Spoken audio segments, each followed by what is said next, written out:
Bismillahirrahmanirrahim. Assalamualaikum warahmatullahi wabarakatuh. Selamat siang, salam sejahtera bagi kita sekalian. Shalom, salve om swastiastu, namo buddhaya, salam kebajikan, rahayu rahayu. Yang saya hormati Wakil Presiden Republik Indonesia, Saudara Gibran Raka Buming Raka, Menteri Perencanaan Pembangunan Nasional sebagai tuan rumah Profesor Dr. Insinyur Rahmat Pambudi,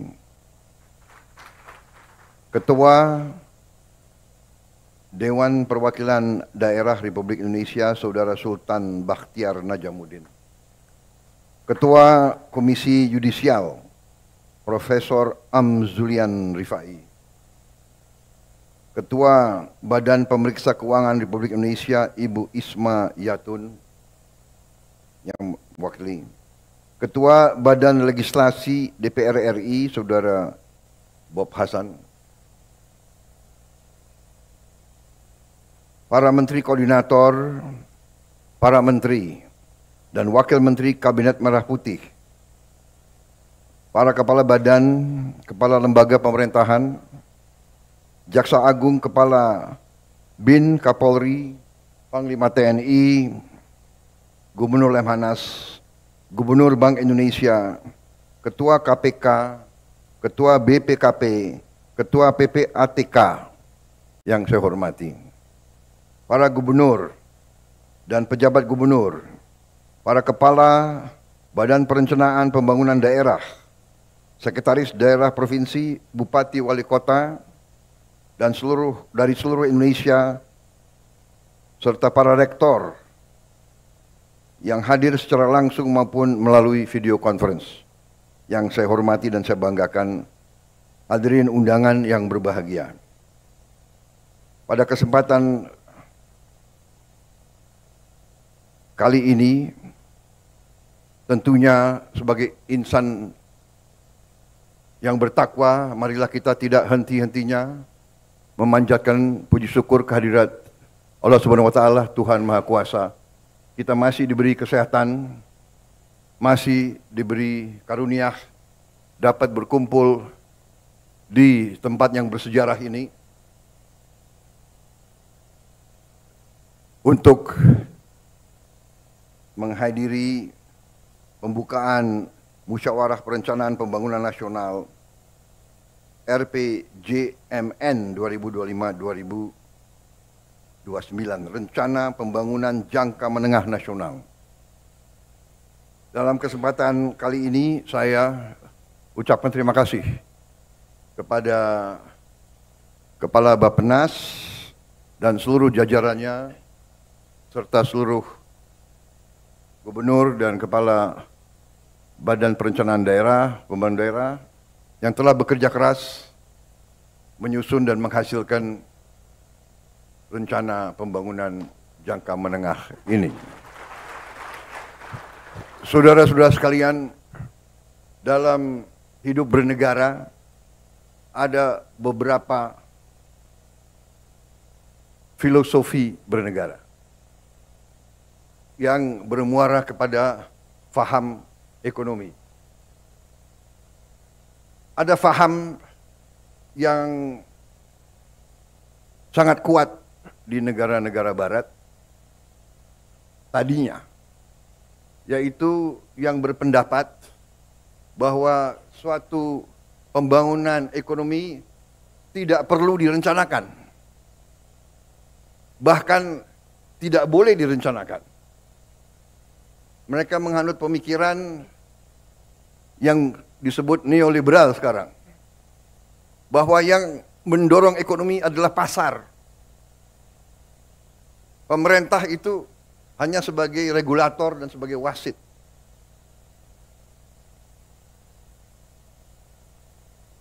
Bangsa Indonesia dalam Undang-Undang Dasar 1945, pendiri bangsa Indonesia tidak menghanut faham itu. pendiri-pendiri negara ini menghanut faham bahwa perekonomian disusun atas dasar azas kekeluargaan. Pemerintah bukan hanya wasit, pemerintah bertanggung jawab, pemerintah dipilih oleh rakyat, pemerintah harus menjadi pengayom rakyat, pemerintah harus jadi pemimpin, pemerintah harus jadi pelopor, pemerintah harus menjadi pengelola, pemerintah harus memanage ekonomi, pemerintah harus menjaga segala kekayaan bangsa Indonesia.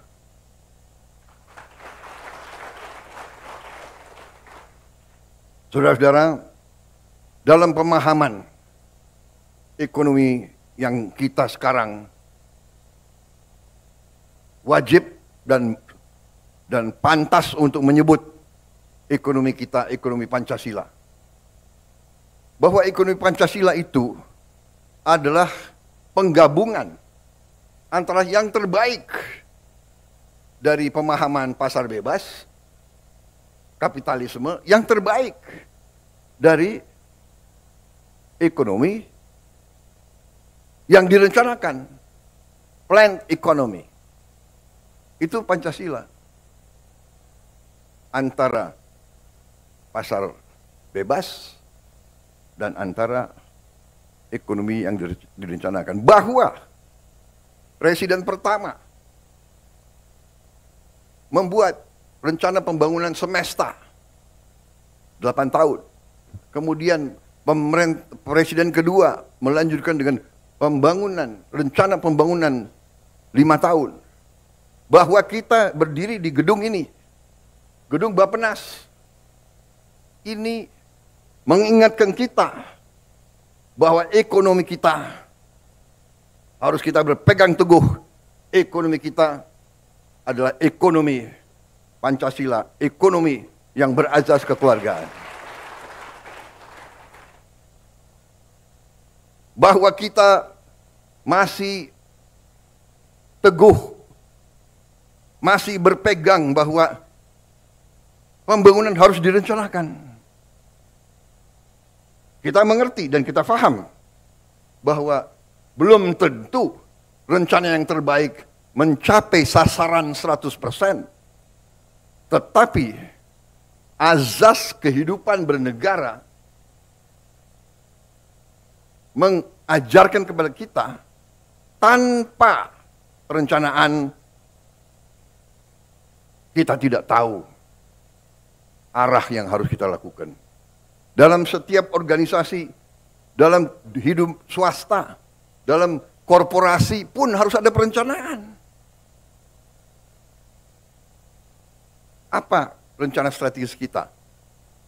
Apa yang akan kita mencapai? Saudara-saudara sekalian, karena itu jelas bagi setiap pemerintah kita diarahkan oleh pembukaan Undang-Undang Dasar Negara Republik kita 1945. Kita diarahkan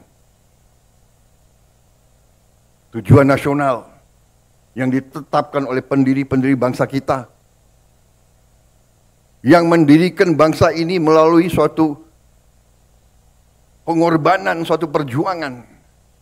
Mereka merasakan imperialisme, mereka merasakan dijajah. Mereka merasakan bahwa kita, warga negara Indonesia waktu itu adalah warga negara kelas 3, kelas 4.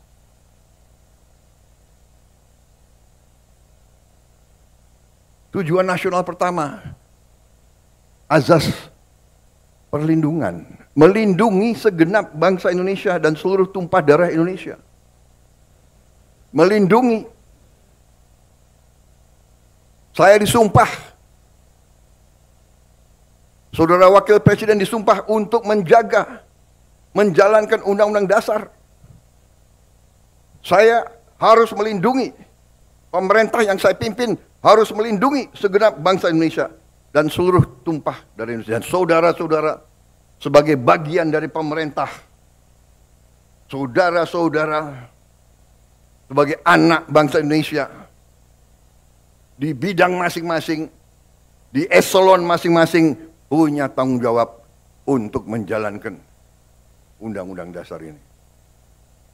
Kita harus melindungi rakyat kita.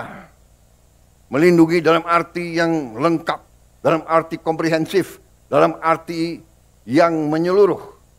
Melindungi secara fisik. Melindungi secara fisik artinya rakyat kita harus cukup makan.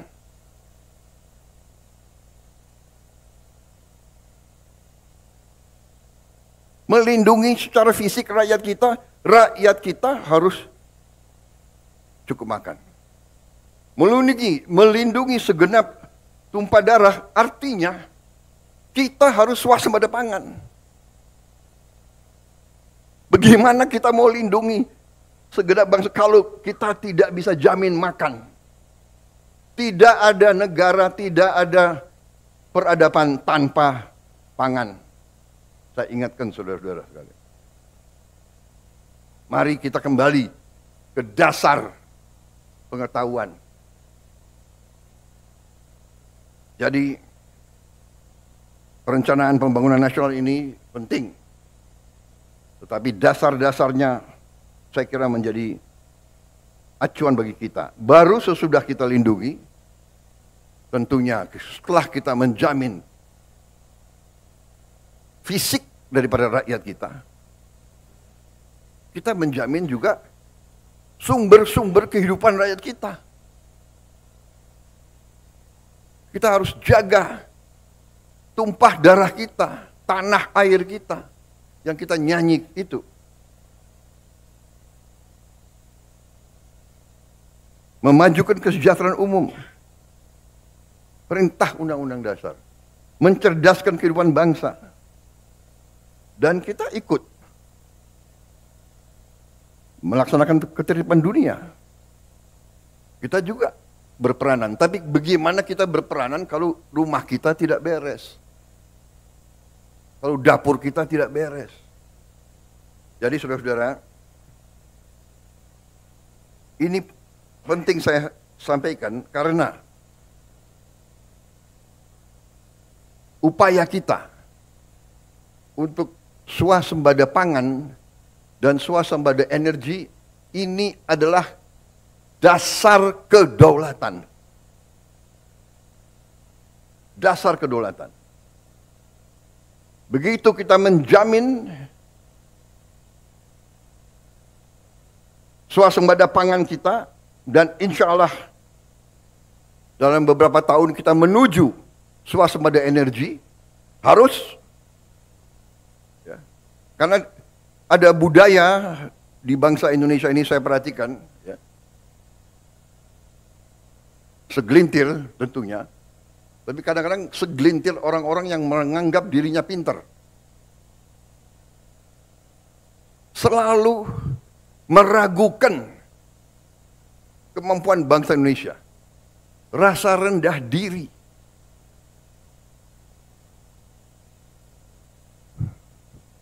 Punya gelar profesor, sekolah di mana-mana yang terkenal, tapi mentalnya masih mental rendah diri. Apa yang dilakukan bangsa sendiri selalu jelek. Belum kita bekerja sudah mulai nyinyir. Gitu. Ini, saudara-saudara, pemerintah yang saya pimpin tidak ragu-ragu.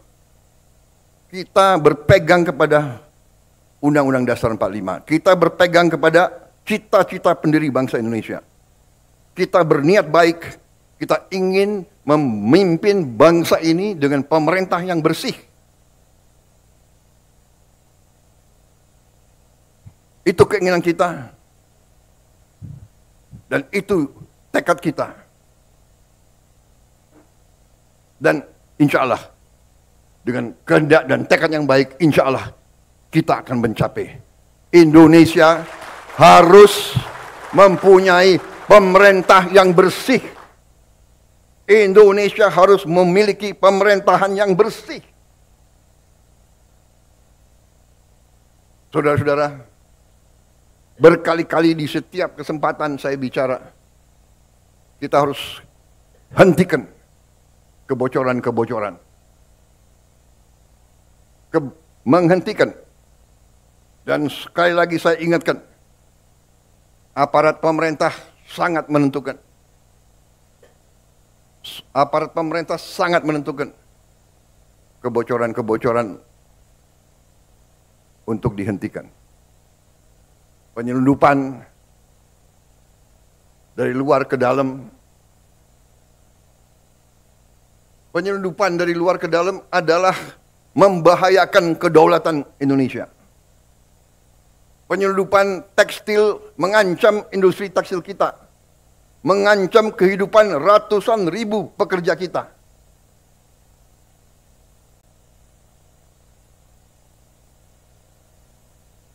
Saya nanti akan cari ahli-ahli hukum, apa wewenang yang bisa saya berikan kepada aparat.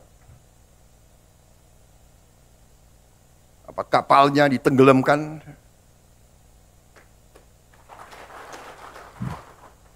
Tolong para profesor di pemerintah saya itu tolong kasih saya ya masukan. Nanti saya dibilang nggak ngerti hukum lagi. Gitu. Tapi kalau dia mengancam kehidupan rakyat Indonesia, kalau perlu kita tenggelamkan kapal-kapal itu. Dan saya mohon ya, kalau sudah jelas melanggar, jelas mengakibatkan kerugian triliunan, ya semua unsurlah. Terutama juga hakim-hakim ya, vonisnya jangan terlalu ringan lah.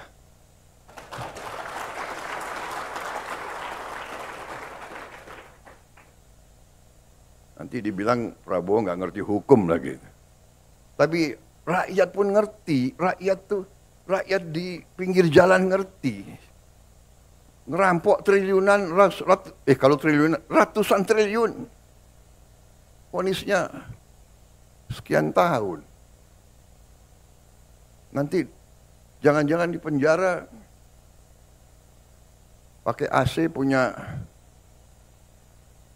kulkas, pakai TV. Tolong Menteri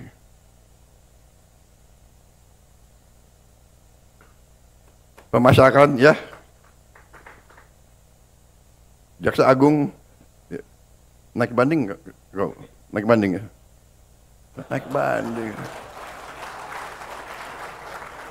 Vonisnya ya 50 tahun begitu kira-kira itu.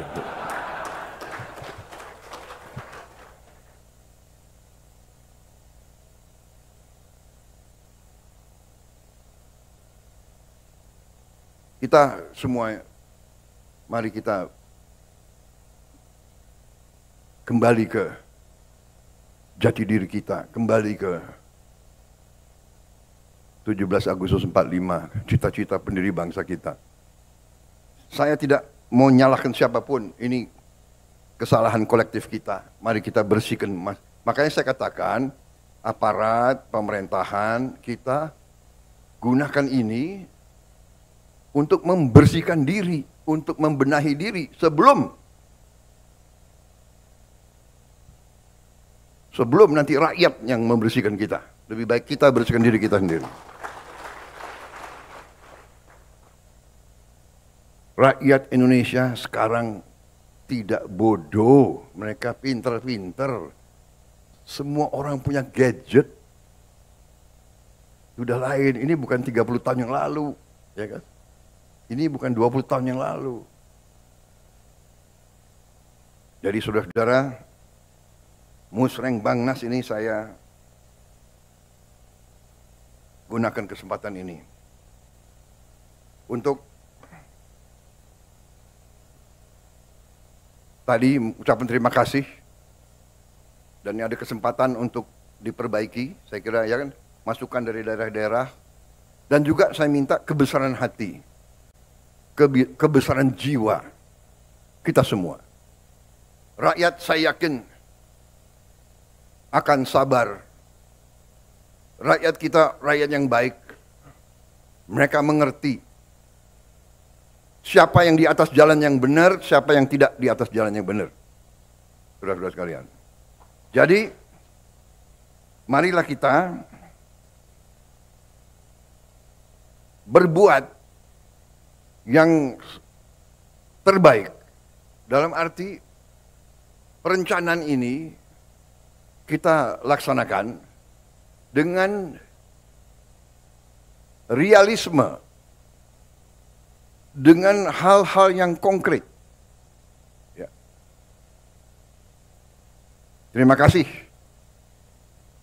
Ada angka tadi, ya kita memang saya mencanangkan pertumbuhan 8%. Banyak yang tidak yakin dan tidak percaya. Ya kita buktikan. Belum tentu kita akan capai 8%. Tapi sekali lagi, ya, pemimpin-pemimpin yang berani, pemimpin-pemimpin yang besar dalam sejarah pengalaman saya sendiri, dalam karier saya sebagai prajurit, kalau saya hadapi musuh yang berat, saya harus yakin saya akan berhasil, saya akan menang. Kalau tidak, kita nggak berani berbuat. Bung Karno menyampaikan, mengatakan kepada kita, gantungkan cita-citamu setinggi langit. Kalau kau tidak mencapai langit, minimal kau jatuh di antara bintang-bintang. Itu memang istilahnya memotivasi kita. Kalau Belanda dulu mengatakan bahwa kita ini tidak pantas merdeka, tahun 45. Belanda mengejek kita. Apa? Kamu? Hei, orang Indonesia, hei orang pribumi, kau mau merdeka? Bikin peniti saja tidak bisa. Dulu kita dituduh bikin peniti saja tidak bisa. Tapi kita mau merdeka. Proklamasi kemerdekaan kita berapa itu? Mungkin tiga baris ya. Proklamasi yang tersingkat saya kira dalam sejarah dunia, iya kan? Hal-hal yang menyangkut pemilihan akan pokoknya administrasi belakangan ya, merdeka dulu, kan begitu. Tapi sekarang tidak, administrasi harus baik, ya kan? Kalau enggak dikejar BPKP, KPK, BPK, kita administrasi baik. Makanya ada Badan Perencanaan Nasional, ada Bapeda. Tapi saya minta kebesaran jiwa dalam arti ini. Ada prioritas kita. Ya, jadi mungkin KL-KL sebagian tidak akan mendapatkan anggaran yang dicita-citakan. Saat ini, nanti kita lihat perkembangannya. Ya, jangan ganggu Menteri Keuangan terus. Karena Menteri Keuangan itu bertanggung jawab kepada saya. Waktu saya Menteri Pertahanan, selalu saya dibatasi oleh Menteri Keuangan.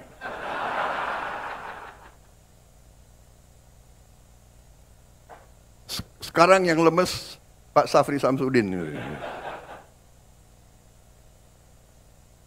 Kalau dia merasa dibatasi oleh Menteri Keuangan, nanti Menteri Keuangan mengatakan, ini perintah Presiden. Setelah saya jadi Presiden, saya harus mikir, ya kan? Pertahanan sangat penting, tapi anak-anak ini harus makan. Iya kan? Guru-guru gajinya harus diperbaiki. Hakim-hakim harus segera dibikin rumah-rumah dinas yang layak. Tidak boleh ada hakim yang kontrak.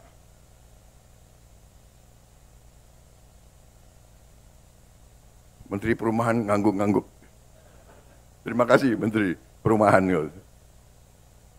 Tambah rambut putih aku lihat kau itu. Baru 2 bulan udah. Tapi masih senyum, saya terima kasih. Jadi ini juga para gubernur, para bupati ya, yang ikut rapat ini melalui video conference, saya mohon juga jiwa besar dan kesabaran. Mungkin ada beberapa yang harus kita dahulukan. Tapi percayalah ujungnya nanti gubernur bupati yang akan merasakan. Contoh, dana desa adalah sekarang 1 miliar 1 tahun. Benar ya? Dengan program makan bergizi, ya, itu nanti uang yang beredar di desa mungkin akan naik 5, 6, 7 kali. Saudara-saudara sekalian. Jadi bukannya kita akan tambah, tapi melalui mekanisme yang kita yakin harus sampai ke sasaran. Harus sampai ke sasaran. Dan untuk seluruh aparat, seluruh eselon, ya, budaya markup, budaya penggelumbungan proyek dan anggaran itu adalah korupsi.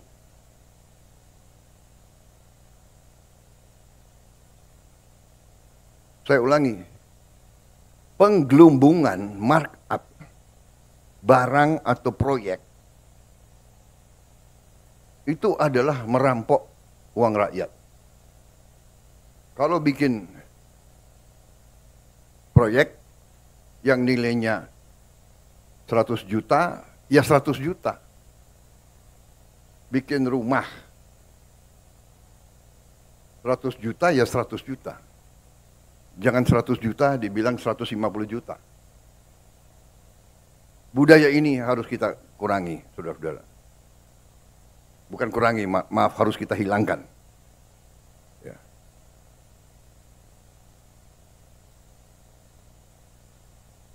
Saya tidak akan ulangi angka-angka, saudara sudah sering dengar ceramah saya, ya, apa itu ICOR, incremental capital output ratio kita terlalu tinggi. Kenapa? Ya, kebocoran. Saya juga tidak akan paparkan di sini laporan-laporan yang saya terima, kebocoran-kebocoran, kehilangan uang dari judi online, dari penyelundupan, dari illegal mining, dari illegal logging, dan sebagainya. Tidak dalam kesempatan ini, tapi pada kesempatan lain, kalau perlu, di sidang kabinet sudah saya paparkan, nanti khusus mungkin bupati dan gubernur saya undang khusus. Bukan saya apa-apa, saya tidak mau menurunkan moral daripada anak-anak muda kita.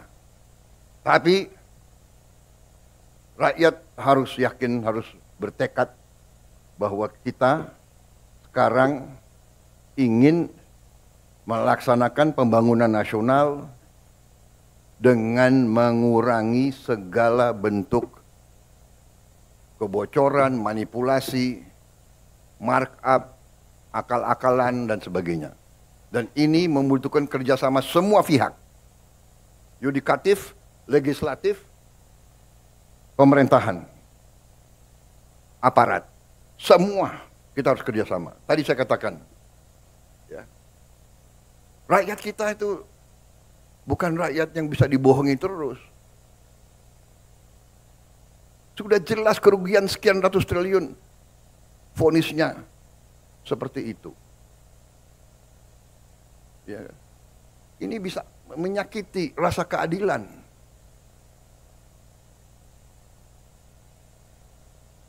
Ada yang curi ayam dihukum berat, dipukulin. Saya kira demikian yang ingin saya sampaikan, saudara-saudara. Terima kasih. Musrem Bang Nas laksanakan dengan sebaik-baiknya. Terima kasih para gubernur, saudara-saudara adalah pemimpin yang paling dekat sama rakyat. Saudara yang paling dekat, para bupati yang paling dekat, yang paling tahu masalah. Insya Allah dengan kita ngelola dengan baik, penghasilan untuk negara akan baik, real, dan tidak terlalu lama. Ya. Kita dengan tadi program digitalisasi, dengan e-government, dengan e-katalog, dengan GovTech, kemungkinan untuk penggelembungan yang gila-gilaan sudah sangat sulit. Sudah sangat sulit. Di semua KL kita akan melihat nanti hasilnya. Demikian yang ingin saya sampaikan, saudara-saudara sekalian. Saya optimis. Saya yakin bahwa kita akan berbuat baik dan kita akan bikin kaget semua pihak luar negeri.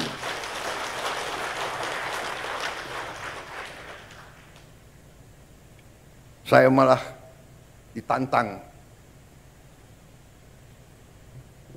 oleh ada pihak-pihak dari luar negeri yang tantang saya. Mereka yakin kita tidak mungkin 8%. Kalau mencapai 8%, saya akan dikasih makan malam gratis. Saya boleh pilih menunya. Saya akan pilih menu yang paling mahal. Tapi karena saya sudah saya harus mengurangi berat badan, jadi bagaimana itu? Terima kasih Bappenas dan seluruh jajarannya atas kerja keras saudara-saudara. Terima kasih Bapeda, Gubernur. Kita melangkah menatap hari besok dengan gagah, dengan keyakinan. Kita kompak. Kita bersyukur kepada Tuhan, bersyukur negara lain penuh kesulitan, negara lain penuh ketegangan, pertikaian. Saya sampai, kalau keliling luar negeri, saya sampai merasa banyak negara terlalu berharap dari Indonesia. Saya sampai ngeri sendiri, terlalu berharap, disangka kita ini sudah jadi apa begitu. Minta kami mohon ini, terutama mereka sangat membutuhkan kelapa sawit kita. Ternyata kelapa sawit jadi bahan strategis rupanya. Banyak negara itu takut tidak dapat kelapa sawit. Bayangkan. Jadi jagalah ya para bupati, gubernur, para pejabat tentara, polisi, jagalah kebun-kebun kelapa sawit kita di mana-mana, itu aset negara. Dan saya kira ke depan kita juga harus tambah tanam kelapa sawit. Nggak usah takut apa itu katanya apa? Membahayakan apa itu deforestation, ya kan? Namanya kelapa sawit ya pohon, ya kan? Betul nggak? Kelapa sawit itu pohon, ada daunnya kan?